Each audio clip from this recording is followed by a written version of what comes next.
I'm Ralph Watkins. I'm a vice president of the League of Women Voters of Montgomery County, and I chair our committee that's called the Making Democracy Work Committee. The Voter's Guide is by far our most visible publication. We publish about 77,000 copies. An additional 18,000 people view it online at our vote411.org website. It takes an enormous amount of time to put it together. We begin putting it together in September of the year before the election, because we have to gather the information about which offices are going to be on the ballot, and we also develop questions for the candidates.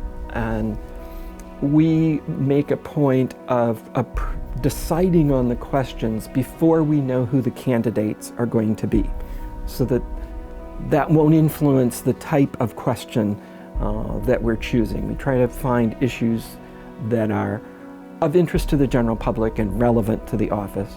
Our voter's guide is available to anybody who requests it. We will mail it to them. The voter's guide is also in all of the county's libraries and in service centers.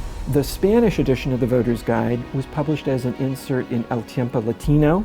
It is also available in a number of libraries, also available from our office. We have a limited number of copies.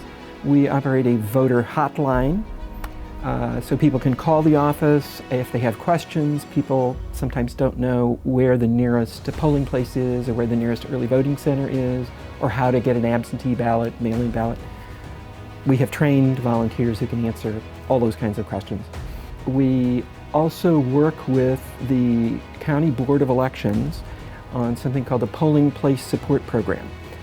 The League provides volunteers who visit all 250 polling places on Election Day, and we have a checklist from the Board of Elections.